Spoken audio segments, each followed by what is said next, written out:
So my summit is happening this week, and this video will actually be shared on our final day. So I thought it would be fun to give you a sneak peek at what my days look like during a summit. I want to start by just saying that my days during this summit look drastically different than they did for the first one and even the first several. So in my first summit, I did not have help. I didn't have a lot of the systems in place that I do now that like cut down on questions and stuff. I had live chat boxes for each presentation and I monitored them myself. I remember being so frazzled. I would work from the time I woke up in the morning to the time I went to bed, answering support emails, checking the community, monitoring chat boxes, doing more than any single human should do. But since then, there are a lot of things that I've done that have cut down on like that hectic nature that I used to think was normal. I thought that that's how it was going to be, right?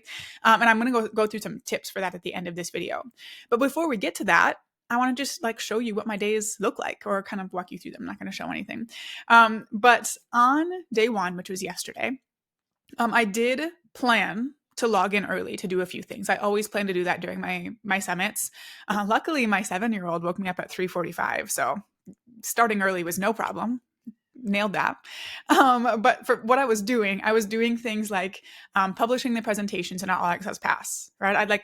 We tell our All Access Pass holders that those will be published at like 8 a.m. the day of, but that means I can do it anytime before that. So I did that right away. I updated emails to say that presentations were available, added links to the schedule page and dashboard so people could really easily access all the sessions. I updated the email people get right after registering to give people all the information they would need to access day one if they were registering last minute, which lots of people do. And I just kind of looked through all of the day's presentation pages and fixed any missed details, which there are always some. So like some of those things could have been a bit better prepared for earlier, but like this is honestly just how I like to do it. Like I don't mind doing those last minute things. Even if I did it earlier, I would still feel like I needed to be there, like double checking the day up. So I might as well just do it all, do it all at once. So that was the morning. Then throughout the day, it was really just pretty chill. I checked in with the community probably every 30 to 60 minutes. Just when I was between tasks, I'd jump in there and answer any questions, take screenshots for speakers and stuff like that. I don't think you have to check in that often, but that's like one of my favorite parts of this. The engagement with community, seeing people's takeaways, being able to celebrate wins and things like that with them. That's my favorite part. So I don't mind going and checking in on that on a pretty regular basis. I also hosted 3 live sessions yesterday and just like took my time hanging out and interacting with attendees. For the most part, we weren't having to jump from session to session or like I wasn't feeling rushed to do things during the calls. It was just like fun to hang out with people, answer their questions, make them feel really well supported. And it was just great. I also had some emails that I've just been putting off. It's not like lack of planning. They were planned for. It's just every day I'm like, I don't want to do that. So I just move it. And then now like I have to. So I wrote some emails that I kept putting off while I was walking on my walking pad just to get a little motion in. I did our normal, client support and social media engagement.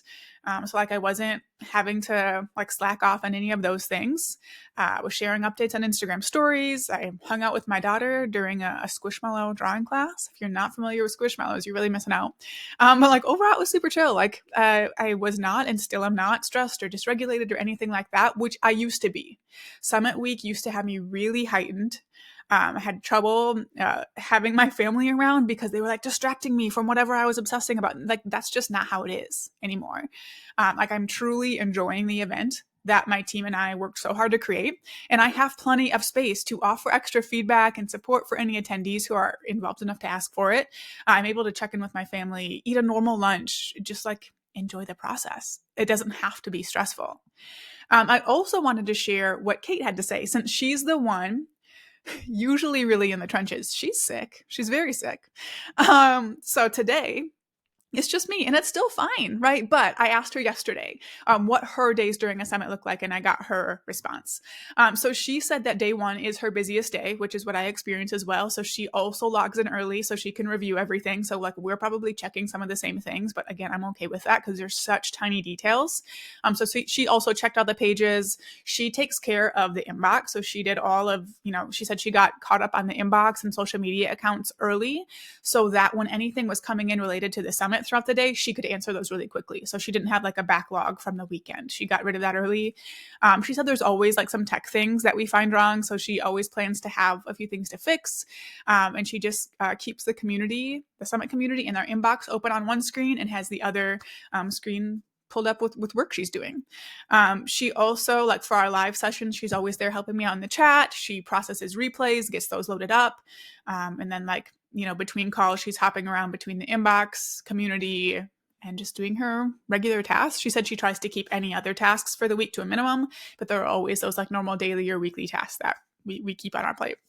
So that's what it looks like for us. Like there's stuff to do, right? Like, of course, you're hosting an event with thousands of people, but like it's not stressful. But I know this isn't everyone's experience. Like tech hiccups can make things extremely stressful. I know a lot of people spend their days never even feeling like they can like catch up. They work long nights, skip meals, and hours of sleep, and it really can be a problem. So I wanted to share how I make my days more peaceful. Why is it that I'm able to sit here, record a video on day 2 of the summit, and not feel at all stressed or rushed or anything like that? Okay, I'm going to walk through the things. So first of all, is a lot of testing beforehand. Okay, I didn't know of any tech hiccups yesterday. If Kate found any, it was something simple she was able to fix herself. Like we do a lot of testing beforehand, and also now we just like know the drill, right? We know what needs to be done. So there are just fewer tech hiccups, but take your time to test. For those of you in our programs, we have testing checklists. Literally yesterday, I had someone say like, I know this was in the testing checklist, but I didn't do it and it's broken. Like, we're trying to help you.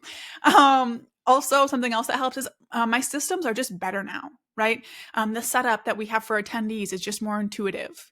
FAQs don't exist because we filled any gaps, right? We used to get, the same questions emailed 100 times. That doesn't happen anymore because we've worked in the answers all throughout the event, or just kind of like fix the things that cause the questions.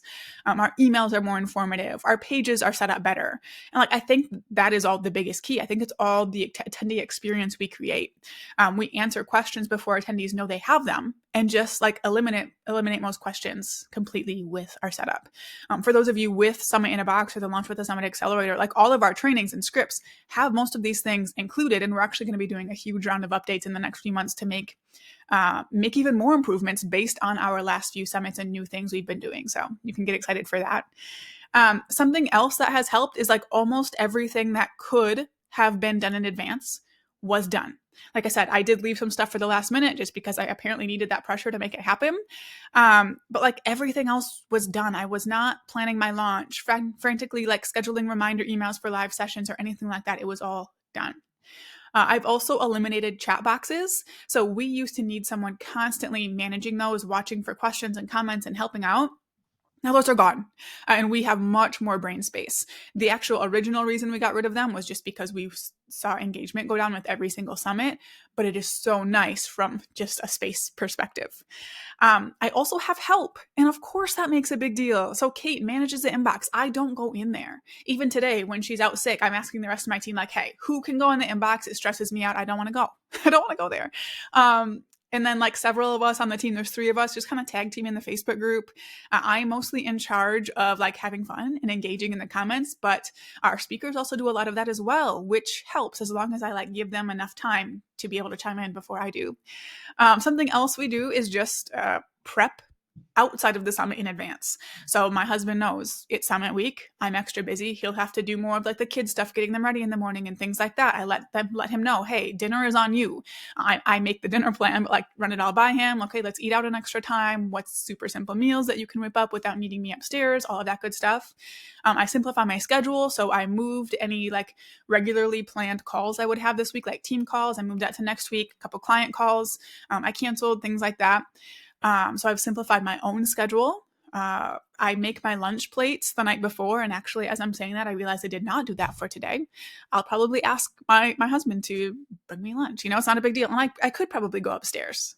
and that's going to be fine. But it can be a really helpful thing to do. I actually had one of my team members shared a post from a different Facebook community, I think it was like last week, where someone orders like Chipotle catering so she can have leftovers like for all of her meals throughout like a launch week. I could totally apply for a summit as well.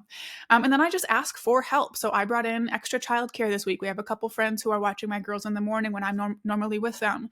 My husband's been bringing me coffee every day, just like as a treat to make it more fun, right? It's not like I'm exhausted or anything, but like prep in advance for those kinds of things as well. And then one more thing I'll say, just to like set a really realistic tone, is that my audience probably also has a part to play, since most of them have seen a summit before. They know how it works. I don't have to teach them any of that. They're not asking the super obvious questions. So that can definitely help as well. So I hope you have a couple things in there that you can apply to your own events. I'm just seeing how long this video is. I like to keep these short, but I hope there was some good stuff in here for you. Go ahead and leave a comment. Let me know if you had any takeaways, if you have any questions for how we do anything, if you have any tips of your own. I love hearing from you. That's like one of my favorite parts of doing these videos and things like that, hearing your comments and takeaways in a way that I normally don't with like other ways of creating content. So I hope you enjoyed it.